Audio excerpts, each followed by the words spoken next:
Dear students, Erudite academic hub में आप सबका स्वागत है। आज हम लोग चैप्टर 1 यानी एक चलराशि युक्त द्विघात समीकरण quadratic equation in one variable के बारे में पढ़ाया जाएगा। इस चैप्टर के वीडियो को 3 सेशन में बांटा गया है, तो आप सभी पार्ट को देखिए। तो चलिए आज पार्ट 1 शुरू करते हैं।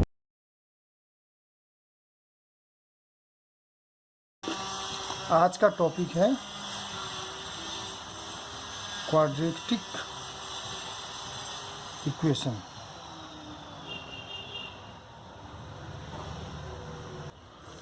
जिसे हम लोग कहते हैं हिंदी में द्विघात समीकरण।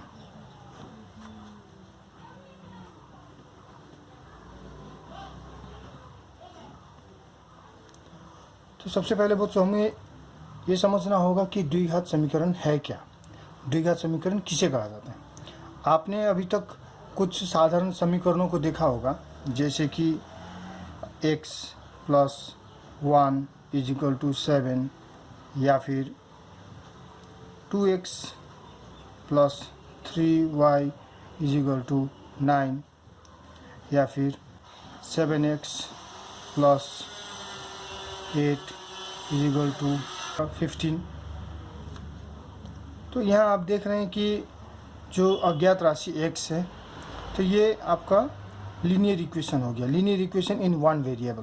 दैट मीन्स एक चल राशि युक्त रैखिक समीकरण, और ये आपका हो गया linear equation in two variable, that is दो चल राशि युक्त रैखिक समीकरण।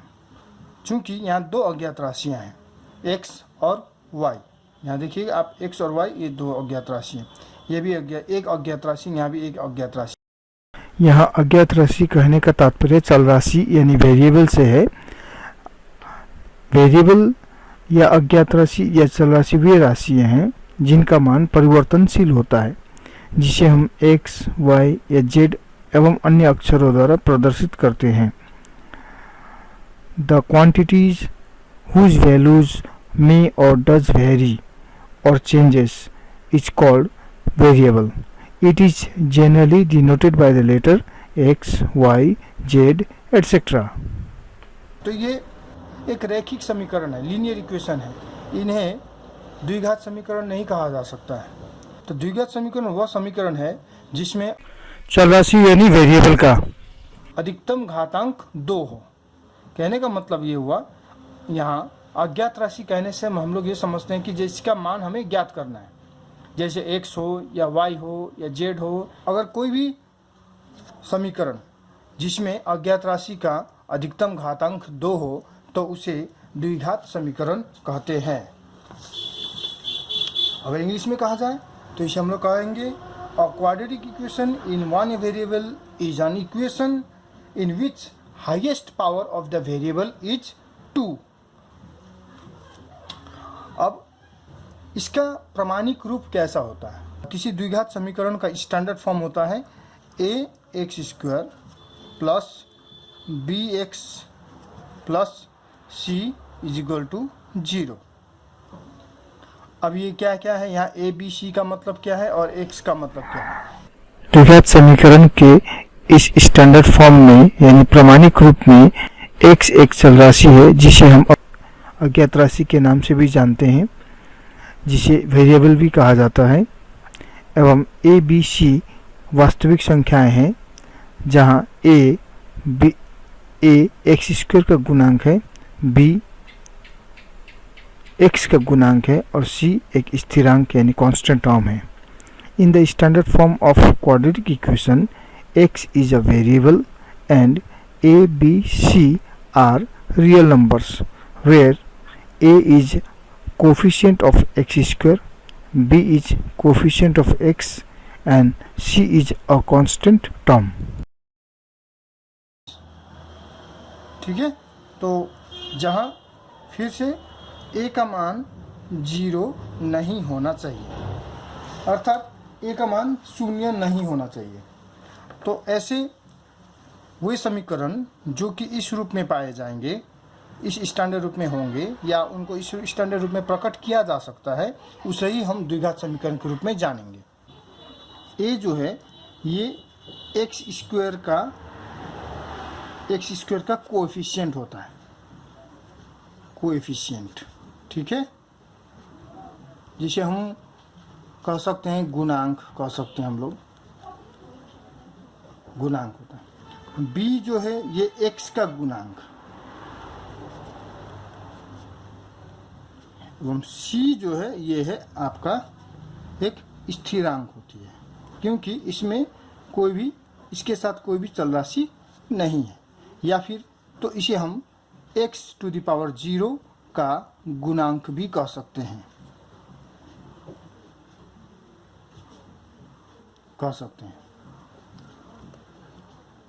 या इसको कांस्टेंट टर्म, इंग्लिश में हम लोग इसे कहते हैं कांस्टेंट।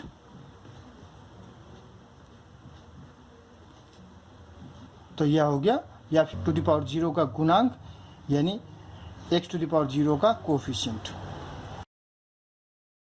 तो और एक चीज़ बच्चों, यहाँ आपको ये और समझना होगा कि यहाँ हमने लिखी है कि a, b, c वास्तविक संख्याएं हैं और a का मान 0 नहीं हो सकता है। यहाँ आपको दिखाई दे रहा है, यहाँ a, b, c वास्तविक संख्याएं, that is a, b, c are real numbers and a is not equal to 0। इसीलिए आपको यहाँ इसको भी समझना होगा, a का मान 0 क्यों नहीं होगा, ये एकदम अच्छी तरह से समझना होगा। a का मान आप पकड़, अगर a का मान 0 हो जाता है तो यह समीकरण एक द्विघात समीकरण नहीं होगा। वो कैसे? सपोज आप लेते हैं ax² plus bx plus c is equal to 0, ये एक समीकरण लेते हैं। अगर हम आप a इज इक्वल टू 0 कर देते हैं, सपोज यदि if a is equal to 0 कर देते हैं, तो समीकरण का प्रारूप कैसा होगा? समीकरण का रूप बदल जाएगा। यहाँ आप लिखेंगे 0.x² यानी 0 गुना x² plus bx plus c is equal to 0। तो इस प्रकार से आप देख रहे हैं कि यहाँ ये 0 हो जाएगा। अब ये टोटल 0 हो जाएगा, 0 plus bx plus c is equal to 0। तो यहाँ आप क्या देख रहे हैं? तो ये समीकरण ऐसा बन जाएगा, bx plus c is equal to 0। तो यहाँ आप देख रहे हैं x क्या हो गया, यहाँ की x² नहीं है, अब केवल ये एक लीनियर इक्वेशन बन, ये एक रैखिक समीकरण बन जा रहा है, ये द्विघात समीकरण नहीं होगा। भले ही अगर आपके पास b और c का मान 0 हो जाए कोई दिक्कत नहीं है, लेकिन a का मान 0 नहीं होना चाहिए, ठीक है। तो ये एक कंडीशन है, बहुत ही वाइटल कंडीशन है, ये आपको याद रखना होगा। कभी कभी MCQ क्वेश्चन में ये पूछा जाता है कि अगर ax² plus bx plus c is equal to 0 एक क्वाड्रेटिक इक्वेशन है तो इनमें से कौन सा सही है। तो उसमें आपको 3-4 ऑप्शन दिए जाएंगे, तो आपको इस ऑप्शन को टिक लगाना होगा, क्योंकि क्वाड्रेटिक इक्वेशन होने के लिए ये कंडीशन होना ज़रूरी है। क्वेश्चन को उल्टा कर दिया जाए, यह समीकरण द्विघात समीकरण नहीं होगा यदि a is equal to 0, b is equal to 0, c is equal to 0, इस तरह से ऑप्शन दिया जाए, तो आपको a इज इक्वल टू 0 पर टिक लगाना होगा। द्विघात समीकरण का समाधान करने से पहले हमें उनके एक और टॉपिक के बारे में चर्चा करनी है, वो है रूट्स ऑफ द इक्वेशन। द्विघात समीकरण के मूल या बीज आप कह सकते हैं, ये क्या होते हैं? किसी भी द्विघात समीकरण में, जैसे कि ax² plus bx plus c is equal to 0, किसी भी द्विघात समीकरण में चल राशि x का वह मान जिसके कारण यह समीकरण सिद्ध होता है, उस मान को इस समीकरण का मूल कहेंगे। अब इसको थोड़ा सा सिंप्लीफाई तरीके से हम लोग समझ लेते हैं। अगर हम इसको कहें कि यदि अल्फा एक, ये अल्फा है, अल्फा एक वास्तविक संख्या है जो ax² plus bx plus c is equal to 0 समीकरण का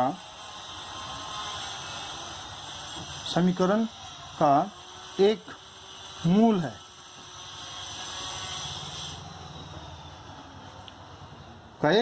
है, यदि अल्फा एक वास्तविक संख्या है जो x square plus b x plus c is equal to 0 समीकरण का एक मूल है, तो x का मान जो अब अल्फा हो तो ये तो x is equal to alpha a x square plus b x plus c is equal to 0 समीकरण को सिद्ध करेगा,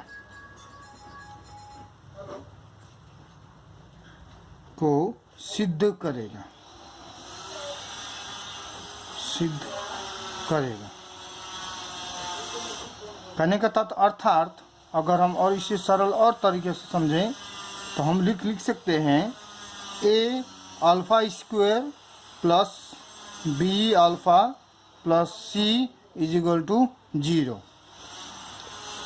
तो यहाँ आप देख रहे हैं क्या मतलब है रूट्स ऑफ द इक्वेशन का। फिर से मैं आपको रिपीट कर रहा हूँ, रूट्स ऑफ द इक्वेशन यानी द्विघात समीकरण के मूल या बीज। कहने का तात्पर्य यह है कि उस द्विघात समीकरण में जो अज्ञात राशि है x या y या z कुछ भी हो सकता है, तो उस अज्ञात राशि का वह मान जिसके कारण ये समीकरण सिद्ध हो, इस मान को बैठाने पर अगर ये समीकरण सिद्ध हो तो उसे हम उस मान को यानी अज्ञात राशि के उस मान को उस समीकरण का बीज कहेंगे या मूल कहेंगे, या इंग्लिश में इसे हम लोग रूट्स कहेंगे। तो इसे यदि अल्फा एक वास्तविक संख्या है और जो कि a x square plus b x plus c is equal to 0 समीकरण का एक मूल है, तो x इजिकल टू अल्फा यानी x का मान जब अल्फा होगा तो यह a x square plus b x plus c समीकरण को सिद्ध करेगा। अर्थात गणितीय रूप में अगर हम उसे लिखेंगे तो ये a alpha square plus b alpha plus c is equal to 0। तो आप यहाँ सीधे से समझ रहे हैं कि अगर किसी भी समीकरण का मूल अल्फा हो जाता है तो हमें x के जगह पर अल्फा को पुटअप कर देने से ही वह समीकरण 0 ही होगा, यानी वो उस चीज़ को सिद्ध करेगा। किसी भी द्विघात समीकरण के दो मूल होते हैं। Quadratic equation there are 2 roots, that means there are 2 solutions. और वी कैन डियर स्टूडेंट्स, आज के इस सेशन में हमने सीखा द्विघात समीकरण की धारणा यानी concept of the quadratic equation, द्विघात समीकरण का प्रामाणिक रूप यानी standard form of quadratic equation के बारे में, द्विघात समीकरण के गुणांक यानी कोएफिशिएंट ऑफ क्वाड्रेटिक इक्वेशन के बारे में, एवं द्विघात समीकरण के मूल यानी रूट्स ऑफ द इक्वेशन के बारे में। आशा करते हैं कि आप सभी को ये वीडियो पसंद आया।